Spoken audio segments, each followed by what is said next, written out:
getting the spirit of Dharma Yatra, as we keep singing, there are some doing this thing. Let us bring that spirit again. ఏటిగా దారు జాతరలో బలంగా మనం జీవంతో పాటలు పాడతామో అలాంటి పరిస్థితులు నాకు కనిపిస్తా ఉంటున్నాయి. కాబట్టి అలాంటి పరిస్థితిని తిరిగి మనం మన మధ్యలోనికి తీసుకొస్తాం. So now let us see here, as the disciples have taken that command of Jesus seriously, and how the ancient church, that time church, how they responded to that. ఎప్పుడైతే యేసు ప్రభు ఈ బాధ్యతను వారికి అప్పగించున్నాడో ఆదిమ సంఘము ఏ రీతిగా ఈ బాధ్యతను నెరవేరుస్తా ఉంటుందో మనం గమనిస్తాం. So that we find in Acts 13 chapter.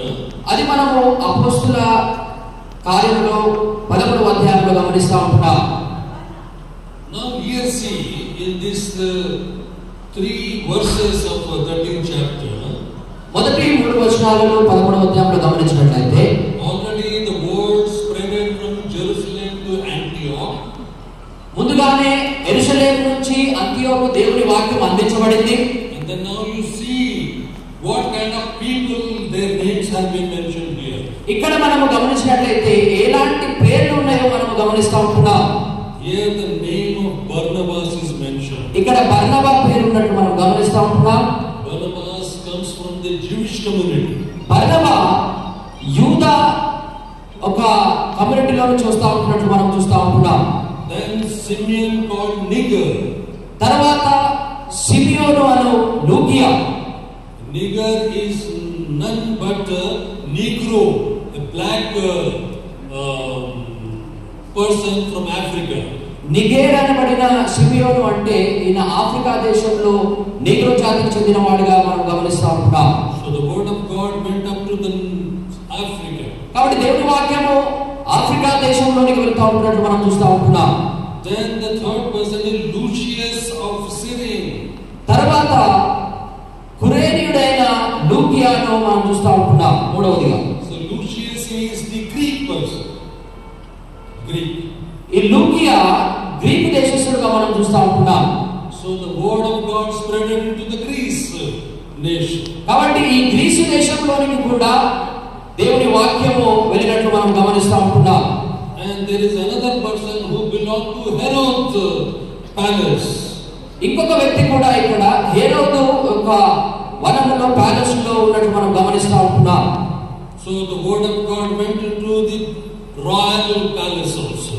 కాబట్టి ఈ హేరోదు రాజ భవనంలోనికి కూడా దేవుని వాక్యం వెళ్ళినట్టు మనం చూస్తా ఉంటున్నాం. So the word of God started spreading.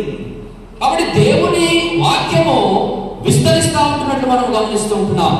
And to that church, how they responded to the spread of the gospel.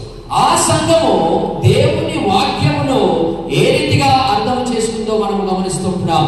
That congregation was indulged in worship, fasting and prayer.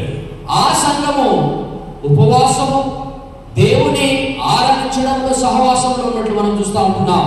It is written here that these people from different places come together and put their hearts together to worship God and fasting. ఇక్కడ రాయబడి ఉంది, ఆయా ప్రాంతాల నుంచి వచ్చిన ప్రజలందరూ కూడా దేవుని ఆరాధిస్తూ ఉపవాసంలో ఉంటున్నట్లు మనం చూస్తా ఉంటున్నాం. So when you worship in one spirit, కాబట్టి ఏకాత్మతో మనం దేవుని స్తుతించినప్పుడు, when you fast and pray, ఉపవాసం నుండి ప్రార్థించినప్పుడు God reveals His revelations. దేవుడు తన యొక్క ప్రణాళికను, తన యొక్క చిత్తమును, ఆయన యొక్క రెవల్యూషన్స్ ను మనకు తెలియజేస్తా ఉంటున్నాడు. See what the Holy Spirit says. ఇక్కడ పరిశుద్ధ దేవుని, and when you worship the Lord, God reveals His revelations. ఎప్పుడైతే మీరు దేవుని ఆత్మతో సత్యంతో ఆరాధిస్తారో దేవుడు తన యొక్క విజన్స్, తన యొక్క ప్రణాళికను, తన చిత్తమును మీకు బయలుపరుస్తాడు.